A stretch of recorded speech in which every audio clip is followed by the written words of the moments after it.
Ibu, Bapak, dan saudara-saudara, serta anak-anak yang terkasih. Selamat berjumpa kembali dalam program Doa Bersama malam ini. Mari kita mengawali dengan berdoa. Ya Allah, kami bersekutu di sekitar sabda-Mu.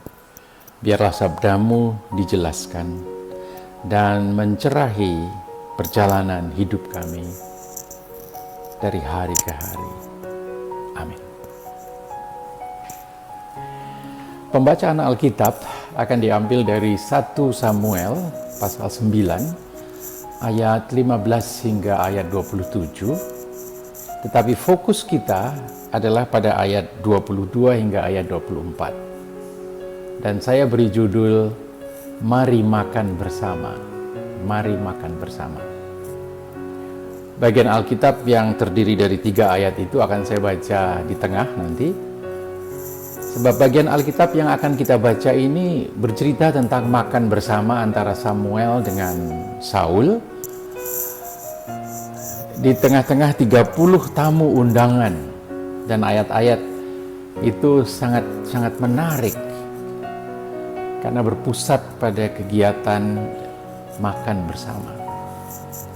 Nah, tradisi makan bersama telah menjadi sebuah lembaga yang sangat bermakna sepanjang sejarah manusia. Makan bersama menjadi pola yang boleh dibilang mapan dari perilaku manusia dan terdiri atas interaksi sosial yang terstruktur dalam suatu kerangka nilai yang relevan bagi komunitasnya. Nenek moyang manusia menggunakan acara makan bersama guna mewujudkan nilai-nilai sosial sebagai penanda kemanusiaan dan peradabannya. Acara makan bersama dilakukan mulai dalam keluarga inti atau keluarga batih, ayah, ibu, dan anak-anak, sampai dengan tingkat negara, bahkan masyarakat global. Makan bersama mempunyai fungsi sosial untuk mengikat persahabatan dan tanggung jawab bersama. Mempunyai korelasi dengan pendidikan moral dalam masyarakat, ritus membangun keintiman antar keluarga, membangun kembali relasi sosial, dan mendemonstrasikan rasa memiliki dan berbagi. Dan makan bersama juga menjadi sarana membangun solidaritas dalam komunitas, memantapkan dan mengeratkan kembali komunitas saudara bersaudara. Melalui makan dan minum bersama, orang-orang telah menyatakan diri berada dalam relasi persaudaraan dan membawa serta di dalamnya tanggung jawab persaudaraan. Dalam format pertukaran, makan bersama berfungsi menjadi relasi intim antar keluarga dan berdaya membangun kembali relasi-relasi sosial. Dan tradisi makan bersama juga sebagai upaya dari komunitas untuk mendemonstrasikan rasa memiliki dan rasa berbagi serta mengukuhkan keterikatan bersama. Makan bersama juga mencerminkan struktur sosial, apalagi kalau kita perhatikan mejanya. Kalau meja persegi, maka biasanya orang yang terpenting ada di dalam posisi kepala meja atau di ujung meja yang paling menonjol. Kalau meja bulat atau meja bundar, kita merasakan suasana struktur yang egaliter, yang kesetaraan gitu ya. Saya tidak akan panjang lebar dengan struktur sosial yang dicerminkan dalam makan. Salah satu makna bermakan bersama yang cukup menonjol dalam Alkitab justru digambarkan bahwa Tuhan Allah berperan sebagai tuan rumah ilahi atau divine host. Dalam bacaan kita, Saul mendapat kehormatan makan bersama dengan Imam Samuel. Saya baca sekarang ketiga ayat itu, yaitu ayat 22 hingga ayat 24 dari 1 Samuel pasal 9. Demikian. Kemudian Samuel mengajak Saul dan pelayannya masuk ke dalam ruangan yang besar. Lalu ia memberi tempat yang utama kepada mereka di depan para undangan yang jumlahnya kira-kira 30 orang. Selanjutnya Samuel berkata kepada juru masak, "Hidangkanlah daging yang tadi kutitipkan kepadamu." Kemudian juru masak itu mengambil bagian pilihan dari daging paha lalu dihidangkannya kepada Saul. Samuel berkata kepada Saul, "Ini bagian yang kusisihkan untukmu supaya dapat kau makan pada saat ini bersama dengan tamu-tamu lain. Silahkan makan." Nah, bagian dari daging yang dipilih oleh Samuel untuk Saul adalah bagian yang sangat baik, yang biasanya menjadi daging korban yang diberikan kepada para imam atau haknya para imam. Dengan memilih dan menyediakan daging itu, maka Samuel berhak atas daging itu, memberikan haknya. Samuel yang berhak atas daging itu memberikan haknya kepada Saul.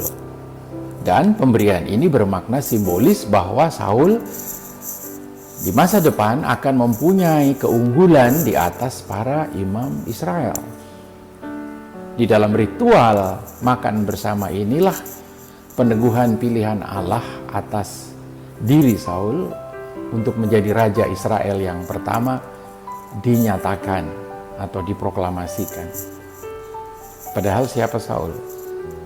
Saul merasa kecil sekali karena latar belakang suku.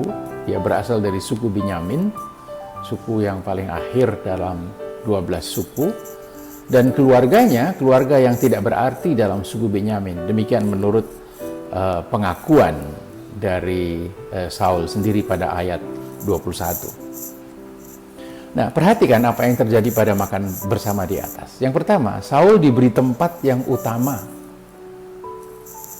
sebagai peserta makan bersama yang paling dihormati di antara 30 orang yang hadir. Dan yang kedua, untuk Saul telah disediakan makanan, dalam hal ini daging yang terbaik dan terhormat. Nah, saudara-saudara sekalian, apakah makan bersama masih mempunyai tempat yang penting di dalam kehidupan kita? Baik di dalam komunitas kita maupun dalam keluarga-keluarga kita. Bila Yesus mengambil bentuk makan malam bersama sebelum dia ditangkap dan memesan kepada para muridnya untuk melakukannya setiap kali sebagai peringatan akan dia dan karya penebusannya. Kemudian hari di dalam sejarahnya gereja melakukan hal itu dalam bentuk sakramen perjamuan.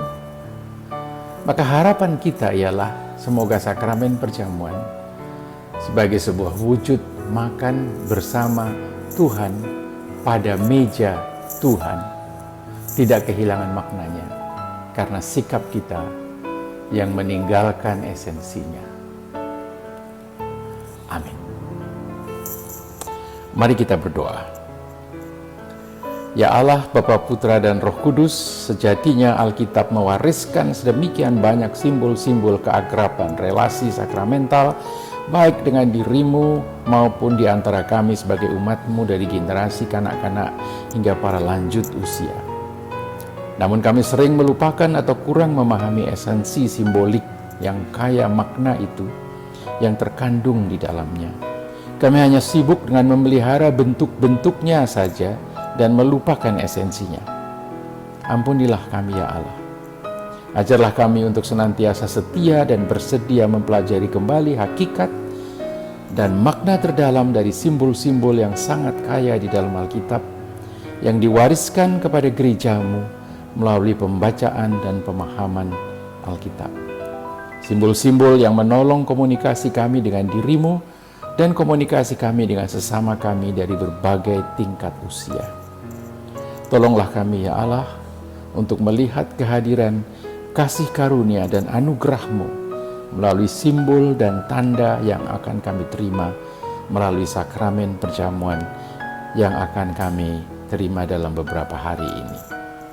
Dalam pengasihan-Mu kami mohon. Amin. Selamat malam saudara-saudara sekalian, selamat beristirahat. Kiranya Tuhan beserta saudara-saudara dan anak-anakku semua. Sekian.